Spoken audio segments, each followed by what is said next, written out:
సహోదరి సహోదరులారా,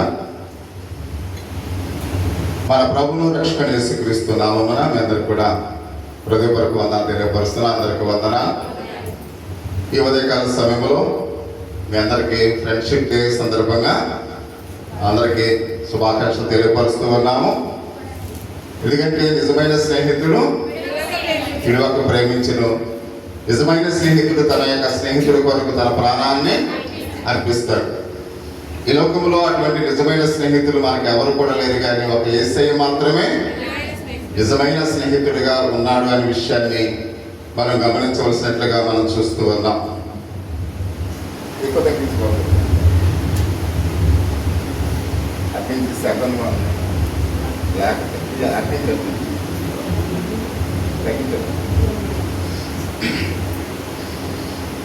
పరిశుద్ధ దేవుని యొక్క లేఖన భాగములో ఆమోసు గ్రంథము 7 నుంచి 17 వచనాలు ఇందాక మనం చదువుకున్నాం. అక్కడ ఆమోసు గారి విషయంలో మనం చూస్తున్నప్పుడు ప్రజలందరూ కూడా అతన్ని అసలు తీరిక లేని వ్యక్తి అని పిలుస్తూ ఉన్నట్లుగా మనం చూస్తూ ఉన్నాం. ఈ పదాన్ని వాళ్ళు ఎందుకు ఉపయోగించారో మనం చూస్తూ ఉన్నప్పుడు వారు మాటలు చాలా కఠినంగా ఉన్నాయి అనే విషయాన్ని మనం గమనించాలి.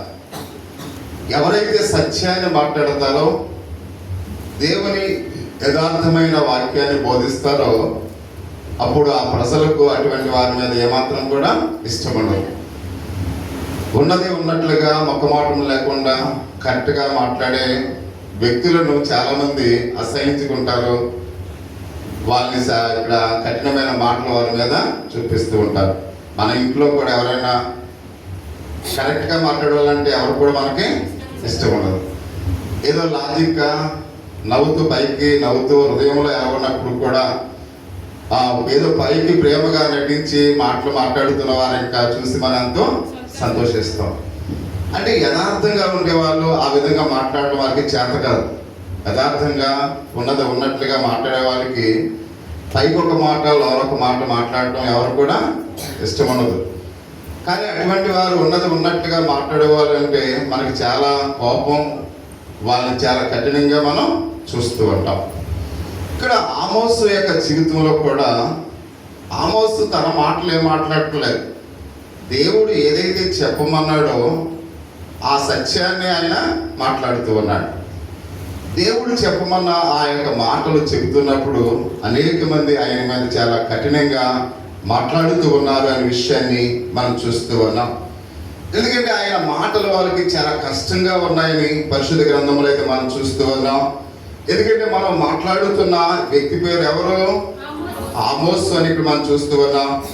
ఈ ప్రవక్త అయిన ఆమోసు గురించి మనం కొన్ని విషయాలు మనం ఆలోచన చేస్తున్నప్పుడు క్రీస్తుకు పూర్వం 700 సంవత్సరాలకు ముందు ఆయన దేవుని యొక్క పరిచర్యలో వాడబడినట్లుగా మనం చూస్తూ ఉన్నాం. ఎప్పుడు వాడబడ్డాడంటే ఆయన క్రీస్తునకు అయితే ఇక్కడ మనం గమనించినట్లయితే 700 సంవత్సరాల ముందు యోధా దేశంలో ఆయన నివసించాడని బైబిల్ గ్రంథం మనకు తెలియపరుస్తుంది. అది మనకు చాలా దూరమైన కాలం అని మనం కనిపిస్తుంది. అయితే ఇక్కడ ఆమోసు యొక్క విషయంలో మనం చూసినప్పుడు మనము కూడా ఉత్తర రాజ్యమైన ఇజ్రాయేల్ యొక్క దేశంలో అతడు ఉన్నాడని మనం భావించే వారంగా ఉంటాం. అంటే ఉత్తర భాగంలో ఆయన ఉన్నాడు అనే పరిశుద్ధ గ్రంథంలో అయితే మనం చూస్తూ ఉన్నాం. ముఖ్యంగా దేవుని యొక్క అతడి ప్రవక్త కాదు, అతను ప్రవక్త కాదు. ఆయన పశువులు కాసుకునేవాడు. ఆయన ఏం పని చేసేవాడంట? పశువులను కాసుకునేవాడు. అంటే పశువులను కాసుకునే వ్యక్తికి కూడా దేవుడు ప్రత్యక్షమై దేవుని యొక్క సందేశం అక్కడ మాట్లాడమని పరిశుద్ధ గ్రంథంలో అయితే మనం చూస్తూ ఉన్నాం. నిజానికి అక్కడ ఉన్న ప్రవక్త ఎవరు? ఇలాగ మనం చదువుకున్నాం. ఎవరు? అమధ్య అని మనం చూస్తూ ఉన్నాం. అక్కడ ఉన్న రాజు పేరేంటి? రాజు పేరేంటి? ఇందాక అందుకని చదివేటప్పుడు కూడా మనం వినాలి. ఎందుకు నూతన సంఘాలు వాక్యాలు ఎందుకు చదివిస్తాయంటే చదివేటప్పుడే కొంత 50% వాక్యం మనకి మన హృదయంలోకి వెళ్ళాలి. అప్పుడు నేను చెప్పేటప్పుడు 100% మీకు అర్థమవుతుంది. కాబట్టి అందుకని ఎప్పుడు కూడా చదివేటప్పుడు ఆ వాక్యాన్ని మనం వినాలి. అక్కడ ప్రవక్త ఎవరు? అమధ్య. అక్కడ రాజు ఎవరు? యెరోబాము. అంటే ఇక్కడ మనం చూస్తున్నాం యెరోబాము ఎన్నో రాజు ఇజ్రాయేల్కి చెప్పలే. ఫస్ట్ రాజు ఎవరు?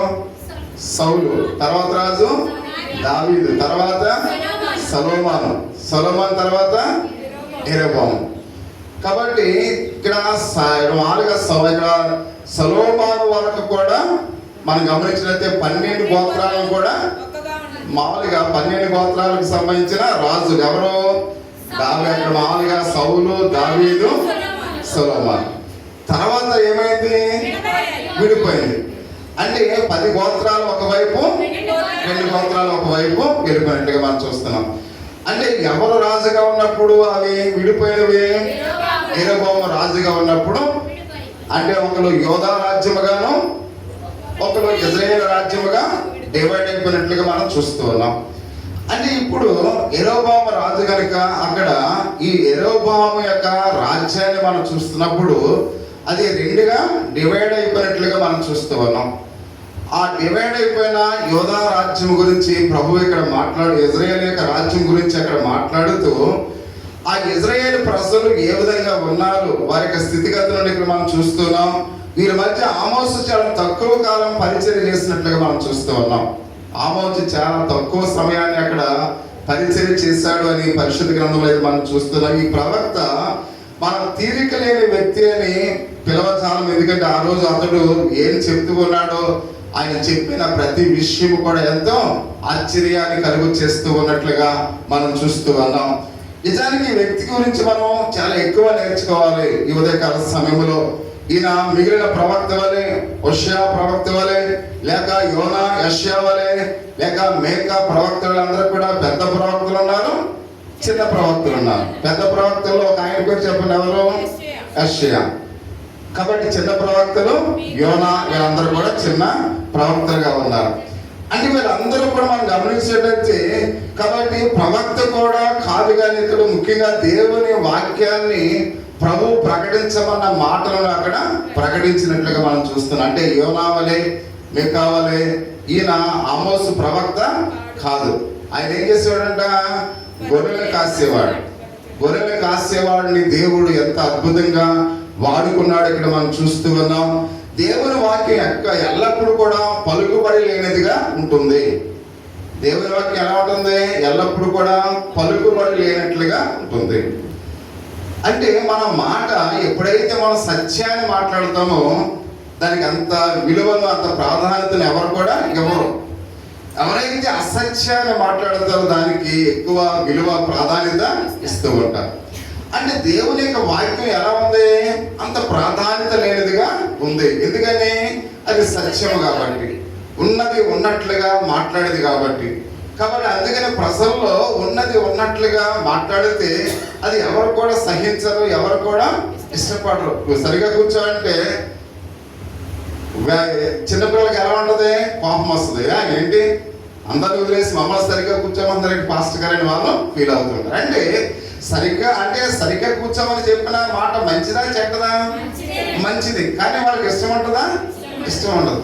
పర్వాలేదమ్మా, ఎలా కూర్చున్నా పర్వాలేదంటే అది చెడ్డ మాట, అది ఇష్టం అవుతుంటుంది. అంటే దేవుని యొక్క వాక్యము యథార్థమైన విషయాలు చెప్పేది కాబట్టి అంత ప్రాధాన్యత ఇవ్వలేని మాటలుగా ఉన్నాయని మనం చూస్తూ ఉన్నాం. ఇక్కడ 3 విషయాలు ఇక్కడ 4 విషయాలు మనం గమనించినట్లయితే అది దగ్గర నుండి మన జీవితాన్ని పరీక్షిస్తుంది. దేవుని వాక్యం ఏం చేస్తుందంట? చాలా దగ్గరగా ఉండి మన జీవితాలని పరీక్షిస్తూ ఉంది. మనం అటు ఇటు తిరిగి మనం ఇంట్లోకి వెళ్ళిపోతాం. రోడ్ల మీద తిరిగి లేదా పొందులో తిరిగి ఇంట్లోకి వెళ్ళిపోతాం. అంటే మనకేమి కనిపించదు, మనతో ఏం వస్తున్నాయో మనకి తెలియదు. అదే శిరస్సు పెట్టి మనం లేదా ఒక బోధత్తాన్ని పెట్టి మన కాళ్ళ వైపు చూస్తామనుకోండి, మన కాళ్ళలో ఉన్న క్రిములన్నీ కూడా అవి కనపడతాయి. కానీ మనం ఆ యొక్క స్టెటస్కోప్ పెట్టి మనం చూడడానికి అవకాశం ఉంటుందా? ఉండదు. మనం అలాగే మంచం మీద ఉంటాం, అలాగే కూర్చుంటాం, అలాగే ఉంటాం. అంటే మనతో పాటు కొన్ని వేల క్రిములు మన ఇంట్లోకి వస్తాయి. అందుకని చాలా మంది మన ఇంటిలోకి వెళ్ళక ముందే అక్కడ ఒక ట్యాప్ ఉంటుంది, లేకపోతే ఒక నీళ్లు బకెట్ ఉంటుంది. కాలు కడుక్కునే మనం ఇంటికి బయటకు వచ్చామంటే కాలు కడుక్కునే మనం వెళ్ళాలి. బాత్రూమ్కి వెళ్ళామంటే కాలు కడుక్కునే వెళ్ళాలి. కొందరికి ఎలాంటి అలవాట్లు ఉండవు ప్రియా సహోదరి సహోదరు. అంటే ఎందుకు చెప్తున్నా అంటే దేవుని వాక్యము కూడా ఎలాగనే మన దగ్గర ఏం చేస్తుంది, పరీక్షిస్తూ ఉంది. నువ్వు ఎలా ఉన్నావు, నీ జీవితం ఎట్లా ఉంది అని వాక్యము ప్రతి నిమిషం కూడా మనం ఏం చేస్తుందంట, పరీక్షిస్తూ ఉంది అనే విషయాన్ని మనం గమనించాలి. రెండవదిగా అది అవినీతి స్పష్టంగా ఖండిస్తుంది. ఎవరైతే అవినీతికరమైన జీవితాన్ని జీవిస్తున్నారో ఆ అవినీతిని చాలా స్పష్టంగా ఏం చేస్తుందంట, ఖండిస్తుంది. ఎవరేమనుకున్నా, ఒకవేళ మనతో మాట్లాడకపోయినా, ప్రార్థనకు వచ్చినా రాకపోయినా, దేవుని వాక్యము ఎలా ఉంటుందంట, ఖచ్చితంగా ఖండిస్తుంది, స్పష్టంగా ఖండిస్తుంది అనే విషయాన్ని మనం రెండవ మాటలు మనం చూస్తున్నాం. మూడవ మాట, అది తరచుగా మనల్ని కోపనట్లుగా చేస్తుంది. ఉన్నది ఉన్నట్టుగా బోధిస్తే చాలా మంది కోపం వస్తుంది. అది వినసొంపుగా మనల్ని ఏదో పిల్లవాడిని జోలపాట పాడినట్లుగా దేవుని వాక్యము ఉండదు. దేవుని వాక్యం మనల్ని పాస్టర్ గారి మీద కోపం వచ్చినట్లుగా మనల్ని చేస్తుంది. అంటే సత్యం ఎప్పుడు కూడా మనుషులను ఏం తెప్పిస్తుంది, కోపం తెప్పిస్తుంది. కాబట్టి నాలుగవదిగా మనం చూసినట్లయితే అది దేవుని తీర్పు గురించి మాట్లాడడానికి ఒత్తిడి చేస్తుంది. కాబట్టి నువ్వు ఇలా చేస్తే నీకు నరకము తప్పదు, శిక్ష తప్పదు, నీకు తీర్పు ఉందని దేవుని యొక్క సత్యమైన వాక్యం వలన ఖండిస్తూ ఉంది, మన యొక్క తీర్పునది తెలియపరుస్తూ ఉంది. కాబట్టి వాక్య భాగంలో ఆమోసు చాలా సాధారణంగా చాలా బోధన తగిన దృశ్యాన్ని అక్కడ ప్రారంభిస్తూ 7 నుంచి 8 వరకు బి భాగంలో కొన్ని వచనాలు మనం చూద్దాం. ఒక చదువు. మరియు యెహోవా దాని మట్టపు గుండ్రి చేత పట్టుకుని కట్టబడిన గోడ మీద నిలువబడి ఇక్కడ మనం చూస్తున్న ప్రియా సహోదరి సహోదరి, ఇక్కడ ఆమోసు ఉపయోగించిన చిత్రాన్ని మనం గమనించవలసిన వారి మెట్లుగా మనం చూస్తున్నాం. అది మీలో అనేకులకు చాలా బాగా తెలిసిన ఒక దృశ్యాన్ని అక్కడ చూపిస్తున్నట్లుగా మనం చూస్తున్నాం. అది మట్టపు గుండును అని ఇక్కడ మనం చూస్తూ ఉన్నాం. అంటే ఒక తాపి మేస్త్రు గోడ కడుతూ ఉంటాడు.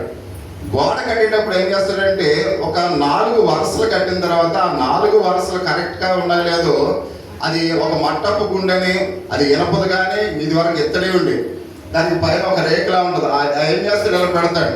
అంటే కింద ఆ మట్టపు గుండు గోడకి ఎలా తగులుతుంది, ఒకవేళ తగిలితే అది సరి చేసి మళ్ళీ గోడను ఏం చేస్తుంటాడు, ఇటుకలు మళ్ళీ కరెక్ట్ వేలో పెడతాడు. అంటే ఆ గోడ ఏమాత్రమో ఒక ½ ఇంచ్ అయినా లేదా ఒక పుల్లి అయినా, పుల్లి అంటే ఏంటి, పుల్లి అంటే తెలుసా, టేపులో ఒక పాయింట్ అన్నమాట. అంటే ఒక పుల్లి తేడా వచ్చినా దాని లైఫ్ ఏమవుతుంది, పోతుంది. అంటే ఒక గోడను కట్టేటప్పుడు ఒక పుల్లి కూడా తేడా లేకుండా గోడ కడితే అది 100 సంవత్సరాలు లైఫ్ ఉంటుంది. ఆ 100 సంవత్సరాలు లైఫ్ ఉండాలంటే గోడను చాలా పగడబందీగా ఆ ఇటుకలు ఒకదానికొకటి చాలా లైన్గా కట్టాలి. అదే ఆ నిజమైన తాపి అంటే ఖచ్చితమైన తాపి వర్క్ చేసేవాడు అది అలా కడతాడు. చూడండి, మనం చూస్తుంటాం కొన్ని సిటీల్లో కానీ గుంటూరు అటు సైడ్లు గృహాలు కట్టేటప్పుడు అది బయటికి కరెక్ట్గా కనపడుతుంది, లోనకి కరెక్ట్గా కనపడుతుంది. నేను మన ఏరియాలో ఇల్లు చూస్తే లోన తేడా ఉంటుంది, బయట తేడా ఉంటుంది.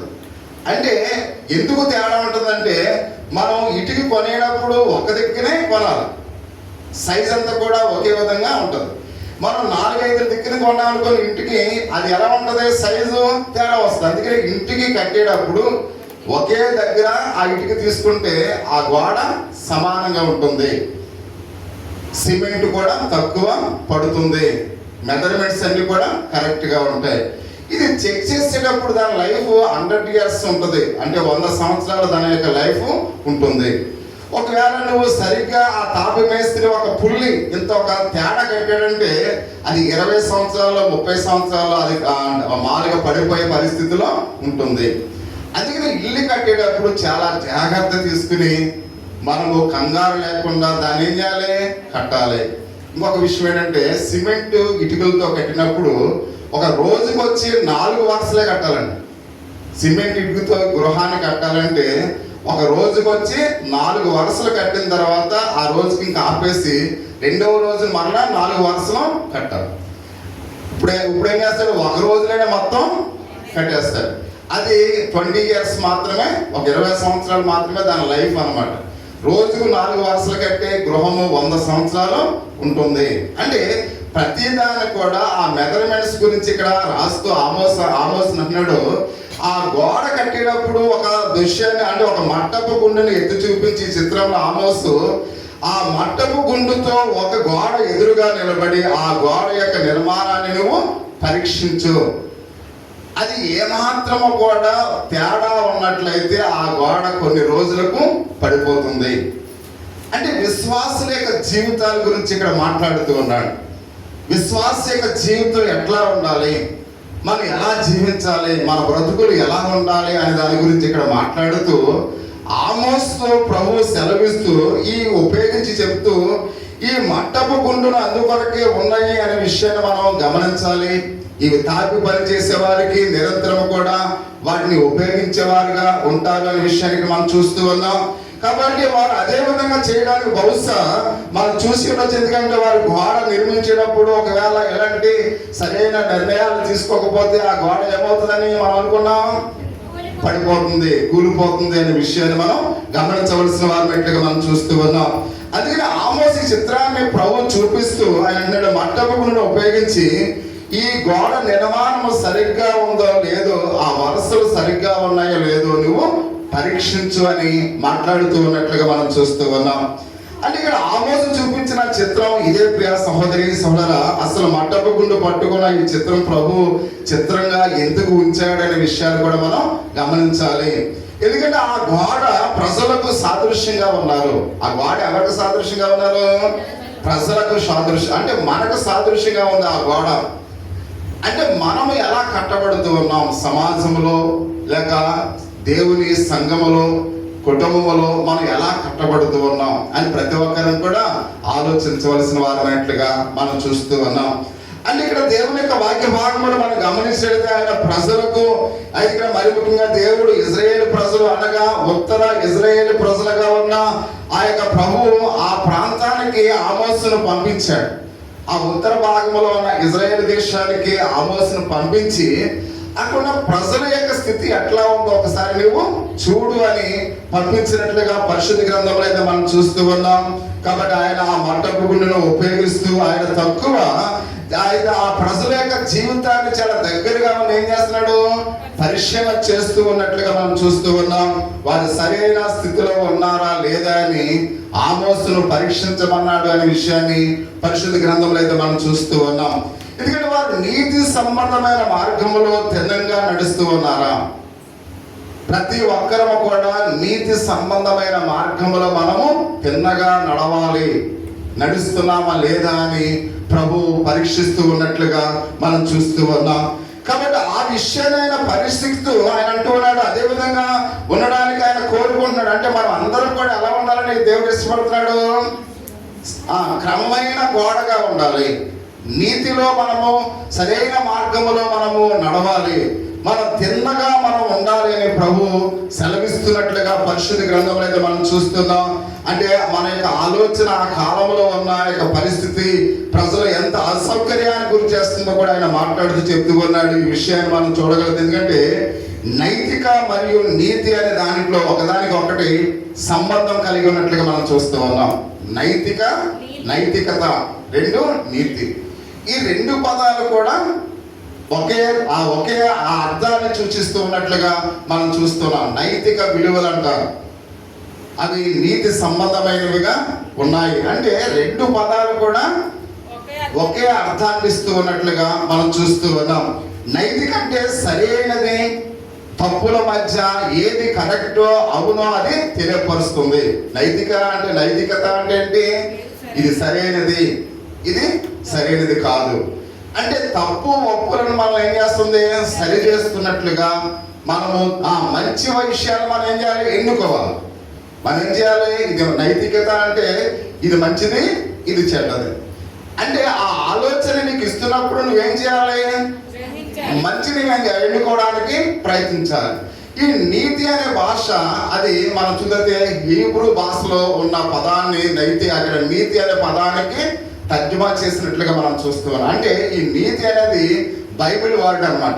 ఇక్కడ దైవ సంబంధమైన మాటల్లో నీతి అనే పదాన్ని ఉపయోగించినట్లుగా మనం చూస్తున్నాం. అంటే నైతికత వేరే, నీతి పదం వేరే, కానీ అర్థం మాత్రం ఒకటే.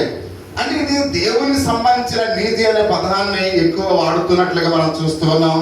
ఈ నైతిక ఇది ఒక వ్యక్తి లేదా సమాజము లేక ప్రవర్తన ఆయన నియంత్రించే ఆ సూత్రముగా ఉన్నట్లుగా మనం చూస్తూ ఉన్నాం. అంటే ఒక వ్యక్తి ఆ నైతికతను బట్టి సమాజాన్ని ఎలా నడిపించాలి, వాళ్ళని ఏ స్థితిలో ఉంచాలి అనే విషయాన్ని ఒక లీడర్గా ఉన్న వ్యక్తి కానీ ఒక అధికారిగా ఉన్న వ్యక్తి కానీ అతనికి సూచనగా ఉన్న ఒక సూత్రంగా ఉంది. ఒకసారి ఒక ఇంటి యజమాని నైతికతను కలిగి ఉన్నాడు అనుకోండి, ఆ ఇంటిలో ఉన్న వారందరిని కూడా సరైన మార్గంలో నడిపించడానికి చూస్తాడు. అంటే ఆ కుటుంబం చెడ్డదవ్వాలన్నా, ఆ కుటుంబం మంచిదవ్వాలన్నా ఇంటి యజమాని మీద ఆధారపడి ఉంటుంది. అంటే అతడు నైతికంగా నైతికతను అంటే తన పిల్లలు ఎలా జీవిస్తూ ఉన్నారు, తన భార్య ఎలా నడుస్తూ ఉంది, అనుదినము అనుక్షణము వాళ్ళు ఎవరితో స్నేహం చేస్తూ ఉన్నారు, వాళ్ళు ఎక్కడికి వెళుతూ ఉన్నారు, స్కూల్ నుంచి ఏ సమయానికి వస్తూ ఉన్నారు, ఈ ఖాళీ సమయంలో ఎవరి స్నేహితులతో వాళ్ళు వెళుతూ ఉన్నారు, ఇవన్నీ కూడా ఏం చేయాలి, మంచివి చెడ్డవి కూడా చూసుకుంటూ నైతికతను కలిగి ఒకవేళ చెడు మార్గంలో వాళ్ళు నడుస్తున్నప్పుడు వాళ్ళు సరైన మార్గంలోనికి నడిపించేదే నైతిక విలువలు కలిగినది. ఇది కుటుంబ యజమాని మీద ఆధారపడి ఉంటుంది. ప్రియా సహోదరి సహోదరా, మన కుటుంబం మన పిల్లలు పాడైపోతున్నారంటే పిల్లల కారణం కాదు, తండ్రి తల్లి కారణం. అందుకనే నైతికతను కలిగి ఉండాలి. సరైన మార్గంలో మనం వాళ్ళని పెంచాలి. వారి స్నేహితులను సరైన వారిగా, వారి స్నేహితులను కూడా సరైన వాళ్ళతో వాళ్ళకి స్నేహం చేసేటట్లుగా మనం చూడాలి. ఇవన్నీ కూడా తల్లిదండ్రులుగా మన బాధ్యత. అంతేగాని పోనీ ఎలా తిరగని అంటే వాడు తిరిగితే ఏమవుతాడు, చెడు స్నేహాలు చేస్తే పాడైపోతారు. కాబట్టి అందుకనే చెడు స్నేహాలతో వెళ్లకుండా ఆ ఫ్రెండ్షిప్ను మనం ఏం చేయాలి, కట్ చేయాలంటే వాడు ఆ సమయానికి వాడికి వేరే పని చెప్పాలి. కాబట్టి ఈ విధంగా నియంత్రించడమే ఆ నైతిక విలువలకు సంబంధించిన విషయాలను ఇక్కడ మనం చూస్తూ ఉన్నాం.